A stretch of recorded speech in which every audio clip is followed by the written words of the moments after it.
시간 주제표 또 감사 캠페인 같이 하겠습니다. 감사의 씨를 뿌려 행복의 열매 맺는 교회, 감사의 향기가 되겠습니다. 감사의 꽃을 피우겠습니다. 감사의 열매를 맺겠습니다. 아멘. 이번 주 묵상 말씀 사도행전 20장 35절 우리 세 번 같이 합니다.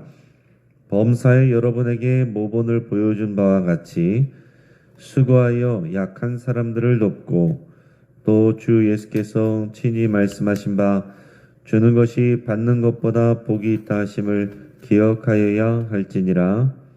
범사에 여러분에게 모본을 보여준 바와 같이 수고하여 약한 사람들을 돕고 또 주 예수께서 친히 말씀하신 바 주는 것이 받는 것보다 복이 있다 하심을 기억하여야 할지니라. 범사에 여러분에게 모본을 보여준 바와 같이 수고하여 약한 사람들을 돕고 또 주 예수께서 친히 말씀하신 바 주는 것이 받는 것보다 복이 있다 하심을 기억하여야 할지니라. 아멘. 여러분, 수고하여서 약한 사람들을 돕는 여러분들이 되시고 또 주는 여러분들이 되시기를 축복합니다. 하나님께서 우리에게 주시는 말씀은 열왕기하 6장 1절에서 14절까지 말씀입니다. 자, 오늘 본문을 통해서 세심하게 원대하게 이런 제목으로 말씀의 은혜를 같이 나누겠습니다. 여러분, 하나님이 만드신 이 세상은 참으로 신묘막측합니다. 우리 성경에는 그런 표현이 많습니다. 신묘막측하다. 우리 하나님이 하신 일은 기이하시도다. 이런 표현이 많이 나와요. 하나님이 만드신 세상은 곧 하나님이 어떤 분이신지를 우리에게 보여주고 있습니다. 여러분, 우리가 사는 이 나라도 전국을 돌아보려면 한참을 걸립니다. 그런데 이 지구 전체는 우리나라보다 훨씬 크죠. 그런데 이 지구보다 태양계는 또한 훨씬 더 큽니다. 태양계는 훨씬 더 큰 은하계 안에 속해 있어요. 은하라는 것은 수십억에서 수천억 개의 별, 가스, 먼지, 암흑물질로 이루어진 거대한 집합체입니다. 자, 우리 태양계가 속한 은하를 우리가 밀크웨이, 우리 은하라고 부르는데요. 은하는 또 다른 은하들과 함께 은하군을 이루고 은하군들이 모여서 은하단이 되고 은하단들이 모여서 초은하단이 되고 이 초은하단이 우주의 가장 큰 구조 중 하나인데 그런 초은하단들이 모여서 이루는 더 큰 구조를 거대 구조라고 얘기를 한답니다. 우리는 상상도 할 수 없는 그런 크기입니다. 그래서 이런 우주의 크기를 연구하고 우주를 연구하는 사람들은요, 사람이 너무 하찮게 보일 수 있겠죠. 우리가 얼마나 작은가, 얼마나 우리가 미미한 존재인가, 이 우주 속에서 먼지보다도 작은 것이 우리 인간이구나, 이런 생각을 하게 됩니다. 그런데요, 반대로 또 사람의 몸을 관찰하면 사람의 몸 하나가 또 하나의 작은 우주가 됩니다. 우리 은하의 별의 숫자가 약 1천억 개 또는 그 이상으로 추정된다고 하는데 우리 인간의 뇌는요, 이보다 더 크고 많은 수의 세포로 구성이 되어 있다고 합니다. 우리 뇌의 신경세포인 뉴런의 교세포까지 포함시킨다면 그 수는 무려 1조 개가 넘는다고 하는데 결국 우리의 머리 안에 우주가 들어있는 셈이 된다 하는 얘기예요. 자, 하나님께서 이 모든 것을 지으셨습니다. 이 광활한 우주도 하나님께서 만드셨고 또 인간의 몸도 너무나도 기이하게 신묘막측하게 세심하게 우리 하나님이 만드셨습니다. 그러니까 우리 하나님은 아주 작은 것도 또 너무나도 기가 막히게 만드셨고 이 크고 넓은 것도 원대하게 또 만드셨습니다. 자, 오늘 본문에는요, 두 가지 이야기가 나옵니다. 하나는 아주 개인적인 일에 대한 것이고 또 하나는 나라의 일에 대한 것입니다. 큰 일에 대한 거예요. 자, 먼저 이 개인적인 작은 일에 대한 내용이 나오는데, 자, 어느 날 자, 엘리사의 선지자, 이 선지자의 제자들이 엘리사에게 와서 우리가 지금 거주하고 있는 것이 굉장히 협소하니까 요단 지역으로 가서 거기서 우리가 각각 한 제목을 가져다가 함께 거할 처소를 같이 지읍시다. 이렇게 제안을 해요. 자, 그 당시 엘리사는 여러 지역을 순회하면서 그 각 지역에 있는 그 제자들을 가르쳤습니다.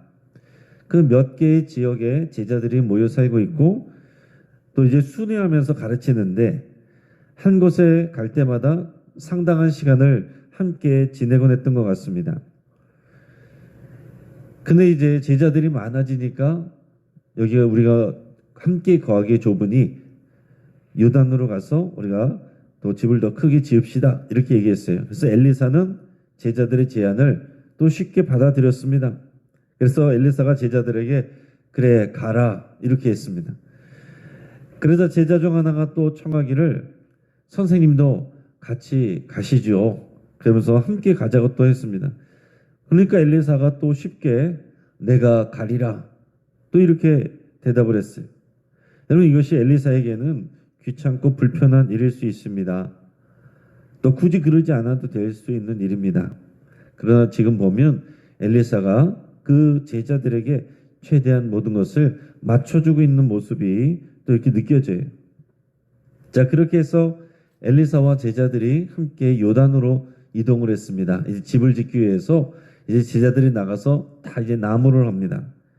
나무를 베고 있는데 근데 그 중에 한 사람이 나무를 베다가 그만 그 쇠도끼를 근처에 있는 물에다가 떨어뜨리고 말았어요. 오늘 본문의 5절에서 7절까지 말씀을 같이 읽겠습니다. 한 사람이 나무를 벨 때에 쇠도끼가 물에 떨어진지라 이에 외쳐 이르되 아 내 주여 이는 빌려온 것이니라 하니 하나님의 사람이 이르되 어디 빠졌느냐 하매 그곳을 보이는지라 엘리사가 나뭇가지를 베어 물에 던져 쇠도끼를 떠오르게 하고 이르되 너는 그것을 집으라 하니 그 사람이 손을 내밀어 그것을 집으니라. 아멘.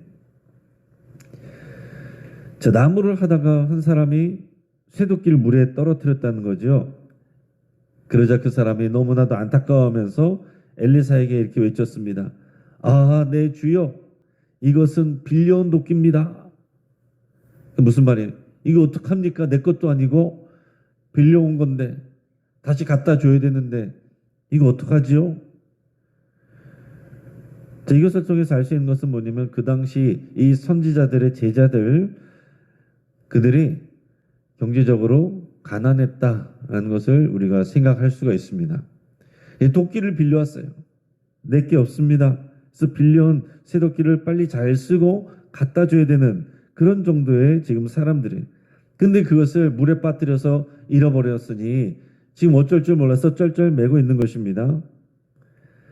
여러분 생각해 보면은 위대한 선지자 엘리사가 뭐 이런 일까지 신경 써야 되겠습니까?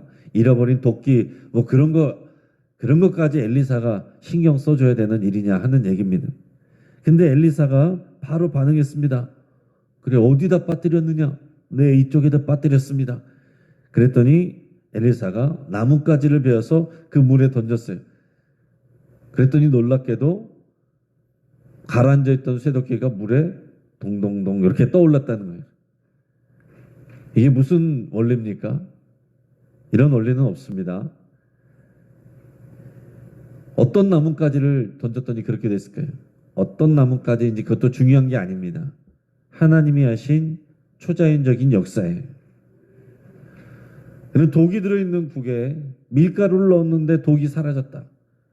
그것도 가루의 능력이 있는 게 아니고 하나님이 그렇게 역사하신 것처럼 나뭇가지를 던졌더니 물에 빠진 쇠도끼가 둥둥 떠올랐다. 이것도 초자연적인 하나님이 하신 놀라운 역사입니다. 그리고서는 그것을 집어라 그랬더니 그 제자가 그것을 집었어요. 이 내용이 끝입니다. 뭐하러 이런 에피소드까지 집어넣었을까 우리가 생각을 해보는 거죠. 자, 첫째로 우리 하나님은 세심하시다 하는 얘기예요. 엘리사는 곧 하나님의 마음으로 말하고 행동합니다. 제자가 잃어버린 그것도 빌려 가지고 와서 일하다가 잃어버린 그 토끼 하나, 그거 하나 찾는 게 뭐가 대단한 일이겠습니까? 그러나 가난한 선지자의 제자에게는 이게 큰 일이에요. 지금 경제적으로 별 이득이 없음에도 불구하고 이런 사람들이 어떤 사람들이에요? 선지자에게 와서 배우는 사람들, 하나님의 일을 감당하고자 또 헌신하고자 하는 그런 제자들입니다. 그런 제자들의 일을 선지자가 작게 보지 않는다 하는 얘기입니다. 그 말씀은 우리 하나님께서도 또 하나님의 백성들, 또 하나님께 헌신하는 그런 마음을 가진 사람들의 작은 일들까지도 하나님께서 다 세심하게 마음을 쓰신다는 거예요. 이게 우리의 하나님의 마음입니다. 하나님께서 뭘 이런 것까지 이렇게 생각할 수 있는 것까지도 우리 하나님께서 신경 써주신다는 거죠. 하나님은 온 우주를 창조하신 크신 하나님이시지만 우리의 작은 일들도 세심하게 살피시고 돌봐주십니다. 자, 또 하나 생각할 것은 하나님의 역사는 계속 이어지고 있다 하는 사실이. 자, 엘리사의 그 스승되는 엘리야 선지자는 어땠습니까? 갈멜살 전투에서 큰 승리를 거뒀는데, 그리고서 이세벨의 살해 위협을 피해서 혼자서 도망가다가 로뎀나무 아래에서 지쳐 쓰러졌습니다. 그리고서 그때 차라리 죽기를 구하면서 왜 나 혼자만 이렇게까지 해야 됩니까? 이런 시리에 빠졌어요. 그때 하나님께서 위로해 주시고 먹여 주시고, 그리고 나서는 뭐라고 말씀하셨냐면은 너 혼자가 아니다.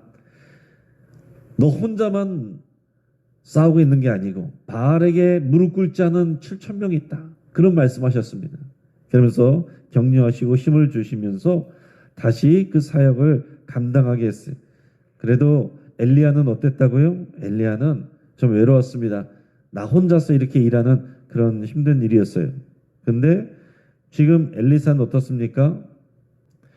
엘리사를 따르는 제자들이 많아졌어요. 자, 여러분 생각해 보십시오. 지금 우리가 거하는 곳이 협소해서 요단으로 가서 새로 집을 지읍시다.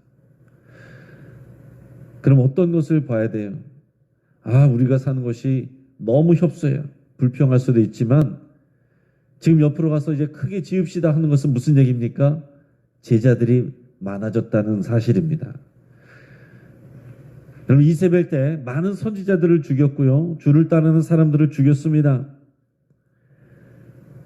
자, 그래서 사람들이 하나님께 헌신하고 또 선지자를 따르는 것을 두려워했는데, 시간이 지나면서 그럼에도 불구하고 그 서슬퍼런 그 시대에 선지자의 제자들이 여기저기에 많아졌다라는 사실이 놀라운 하나님의 은혜이고 역사죠.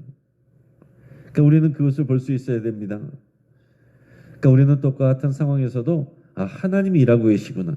이 제자들이 요단에 가서 우리 집을 지읍시다 하는 것은 제자들이 그만큼 많아졌다는 사실이고, 그렇게 핍박받던 그 시대에, 악이 횡행하던 그 북이스라엘 그 시대에 그래도 하나님의 역사가 이루어지고, 그래도 하나님의 은혜를 받고 하나님께 헌신하고 배우겠다는 주의 제자들이 이렇게 많아지고 있구나, 하나님의 역사는 이어지고 있구나 하는 것을 우리가 알 수 있다 하는 얘기입니다.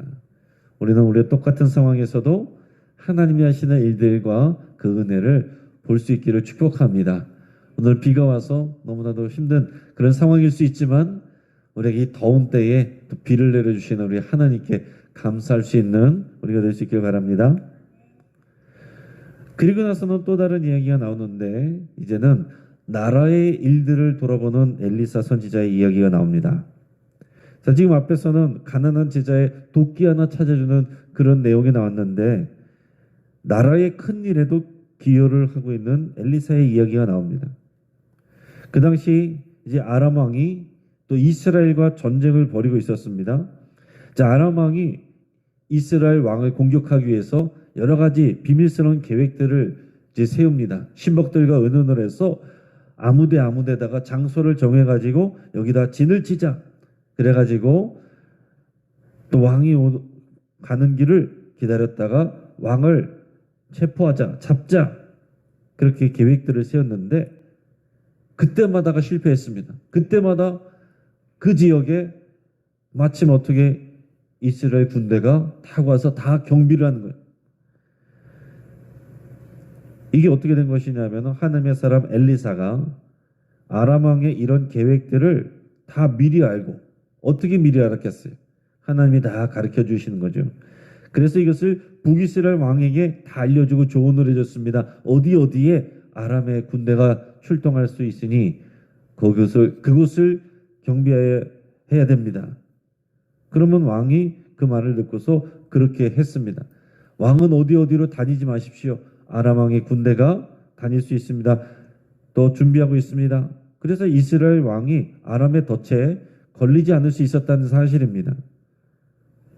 그래서 아람 왕의 계획이 하나도 먹히지 않으니까 아람 왕이 초조해졌어요. 그래서 신하들을 다 불러 모으고서 도대체 아무리 생각해도 우리 중에 누군가 이스라엘 왕과 내통하는 자가 있는 것 같다. 어떤 사람이 그런지 찾아내야 되겠다. 그렇게 얘기를 했어요. 근데 그 중에 신하 한 사람이 이 상황의 원인을 정확하게 알고 얘기를 해줍니다. 12절에서 14절까지 말씀을 같이 있습니다. 그 신복 중에 한 사람이 이르되 우리 주 왕이여 아니로소이다. 오직 이스라엘 선지자 엘리사가 왕이 침실에서 하신 말씀을 이스라엘의 왕에게 고하나이다 하는지라. 왕이 이르되 너희는 가서 엘리사가 어디 있나 보라. 내가 사람을 보내어 그를 잡으리라. 왕에게 아뢰어 이르되 보라 그가 도단에 있도다 하나이다. 왕이 이에 말과 병거와 많은 군사를 보내매 그들이 밤에 가서 그 성읍을 에워쌌더라. 아멘.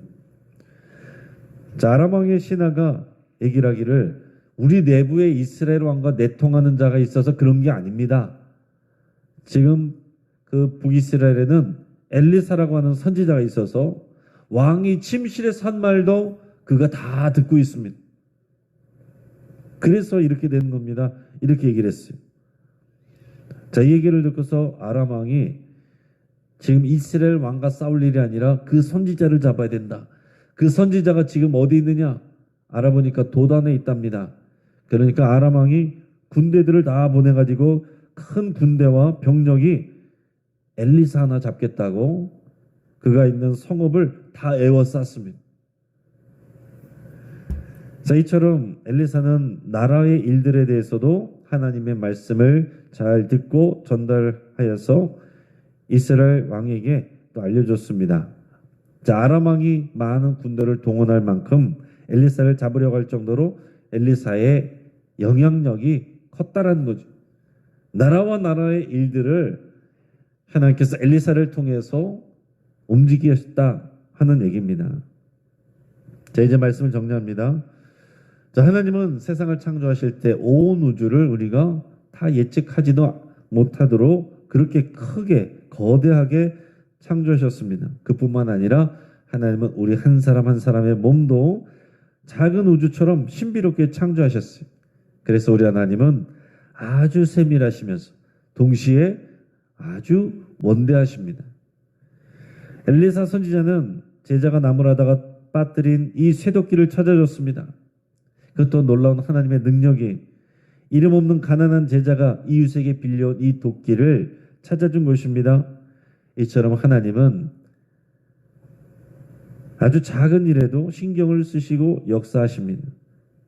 그만큼 하나님의 나라와 의를 먼저 구하는 이 선지자와 제자들의 작은 일들에도 하나님께서 또 역사하신다는 얘기예요. 여러분, 하나님은 우리의 신음에도 응답하시고 일하십니다.